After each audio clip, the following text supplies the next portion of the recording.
Hello बच्चों, आज हम पढ़ेंगे विज्ञान की वर्कशीट नंबर 6 और आज का हमारा चैप्टर है सूक्ष्मजीव। तो बच्चों, अब तक आप जान चुके हैं कि सूक्ष्मजीव बहुत छोटे होते हैं जिन्हें हम अपनी आंखों से बिना सूक्ष्मदर्शी के नहीं देख सकते। ये सूक्ष्मजीव एक संक्रमित व्यक्ति से दूसरे स्वस्थ व्यक्ति के पास हवा, पानी, सांस या संपर्क के द्वारा जाते हैं। आज हम बच्चों मानव और पशुओं में सूक्ष्म जीवों के कारण होने वाली बीमारियों के बारे में जानेंगे। तो चलो बच्चों, शुरू करते हैं अपनी वर्कशीट। बच्चों, आज हम सबसे पहले जानेंगे मानव में सूक्ष्म जीवों से होने वाली बीमारी। सबसे पहला सूक्ष्म जीव है प्रोटोजोआ, जिससे होने वाली बीमारी का नाम है मलेरिया। बच्चों, आपने अक्सर सुना होगा कि मच्छर के काटने से मलेरिया होता है। तो वास्तव में क्या होता है? वास्तव में मच्छर जो है, ये प्रोटोजोआ जिस सूक्ष्म जीव से मलेरिया बीमारी होती है उसका वाहक होता है। मच्छर संक्रमित व्यक्ति से स्वस्थ व्यक्ति तक इस सूक्ष्म जीव को पहुंचा देता है और वह स्वस्थ व्यक्ति भी संक्रमित हो जाता है। दूसरे सूक्ष्म जीव है हमारी जीवाणु, जिससे होने वाले कुछ रोगों के नाम यहाँ दिए हुए हैं। क्षय रोग, जिसे हम टीबी के नाम से भी जानते हैं या जिसे तपेदिक भी कहा जाता है। एक है हैजा और तीसरा आंत्रज्वर। ये तीनों रोग जो हैं, क्षय रोग, हैजा और आंत्रज्वर, तीनों ही जीवाणु नामक सूक्ष्म जीव से होते हैं। अगला सूक्ष्म जीव है वायरस। वायरस जो है, इससे होने वाली बीमारियों के नाम है पोलियो। ये सभी ने सुना है बेटा, पोलियो बहुत ही खतरनाक बीमारी है। खसरा, हेपेटाइटिस ए और चेचक, ये सभी बीमारियां, ये चारों बीमारियां, पोलियो, खसरा, हेपेटाइटिस ए और चेचक जो है वो वायरस से होने वाली बीमारियां हैं। अब बच्चों, इन बीमारियों से हम बच कैसे सकते हैं? तो चलो पढ़ते हैं कुछ उपाय, बीमारियों से बचने के उपाय। सबसे पहला क्या है? अपने आसपास साफ सफाई रखें और खुले में शौच न करें। तो बेटा, ये तो सबसे पहला नियम है हर बीमारी से बचने का। सूक्ष्म जीवों के द्वारा ही नहीं, अन्य बीमारियों से बचने का भी सबसे पहला नियम यही है कि अपने आसपास के स्थान को साफ सफाई रखें और खुले में शौच न करें। दूसरा है खाना खाने से पहले और बाद में हाथ धोएं। हमें हमेशा स्कूल में भी सिखाया जाता है, घर में हमारे बड़े भी हमको टोकते हैं कि खाना खाने से पहले और बाद में हाथ धोएं। जिससे क्या होता है बेटा, हमारे हाथों में जो सूक्ष्म जीव होते हैं, अगर खाना खाने से पहले हम हाथ धो लेंगे तो बहुत हद तक हम सूक्ष्म जीवों से होने वाली बीमारियों से हम बच सकते हैं।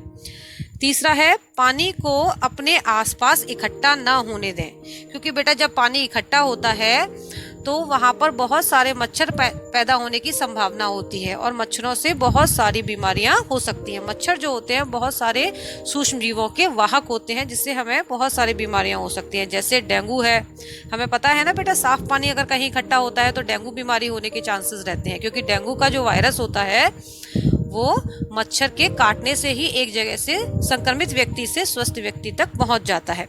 ऐसे ही मलेरिया का एक उदाहरण अभी हमने ऊपर पढ़ लिया। अगला है बच्चों को समय पर टीका लगवाएं। तो हमने टीकाकरण के बारे में बेटा पिछली वर्कशीट में हमने पढ़ा है कि अगर हम बच्चों को समय पर टीका लगवाएंगे तो हम बच्चों को बहुत सारी बीमारियों से संक्रमित होने से बचा सकते हैं। और आखिरी है खांसते समय मुंह पर रुमाल रखें।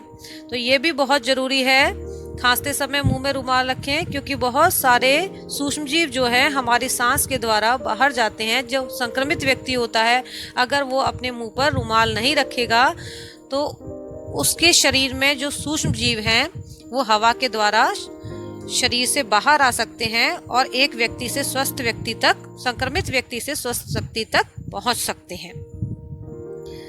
आगे बेटा, एंथ्रेक्स एक खतरनाक मानव और मवेशी रोग है। बेटा, एंथ्रेक्स एक ऐसा रोग है जो मानवों में भी होता है और मवेशी यानी जानवरों में भी पाया जाता है, जो बैसिलस एंथ्रेसिस नामक जीवाणु के कारण होता है। बैसिलस एंथ्रेसिस क्या है? एक प्रकार का सूक्ष्म जीव है जिसकी वजह से ये बीमारी एंथ्रेक्स फैलती है, जिसकी खोज सबसे पहले रॉबर्ट कोच ने की थी। रॉबर्ट कोच वो साइंटिस्ट थे, वह वैज्ञानिक थे जिन्होंने सबसे पहले इस रोग के बारे में पता लगाया था। तो चलो बच्चों, इस वर्कशीट के अंत में कुछ प्रश्न दिए हुए हैं, उनको हल करने की कोशिश करते हैं। निम्नलिखित का मिलान करें। तो जीवाणु से सम्मिलित कौन सा हो सकता है? किससे मिला सकते हैं जीवाणु को? बताइए बच्चा।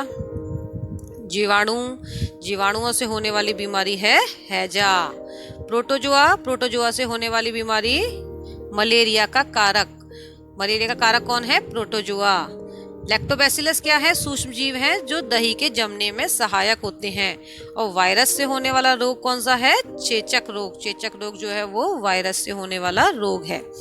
नेक्स्ट है मलेरिया से बचने के कोई 2 तरीके बताइए। तो हमें पता है बेटा मलेरिया मच्छर के काटने से होता है।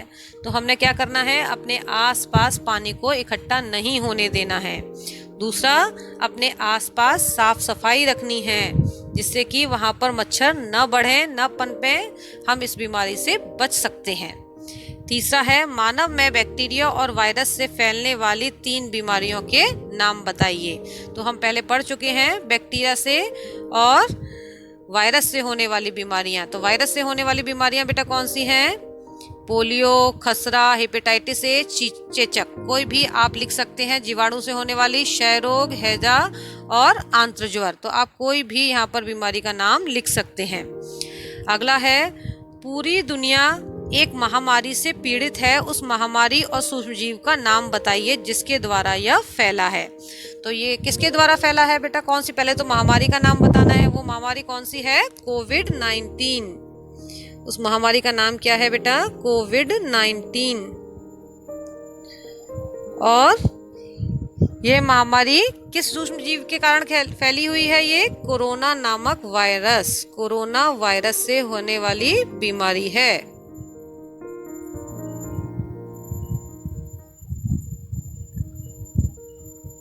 ठीक है। और इसे रोकने के कुछ तरीके बताइए। तो हम टीवी में भी बहुत ज़्यादा देख रहे हैं। पिछले 6 महीने से लगभग बेटा हम इसी बीमारी से बचने के तरीकों के बारे में सुनते आ रहे हैं, पढ़ते आ रहे हैं न्यूज़पेपर में। सोशल डिस्टेंसिंग रखनी है हमने। और क्या करना है? हमेशा मुंह पर मास्क लगाना है।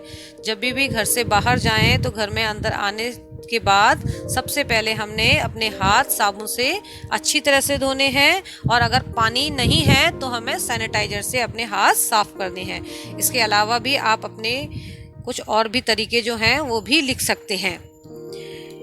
एक ऐसे रोग का नाम बताइए जो मानव और मवेशी रोग दोनों है। यानी मानव और मवेशी दोनों में होने वाला रोग कौन सा है बेटा? एंथ्रेक्स। एंथ्रेक्स जो है वो मानव और मवेशी दोनों में होने वाला रोग है। तो आई होप बच्चों आपको ये वर्कशीट समझ में आ गई होगी। Thanks and have a nice day.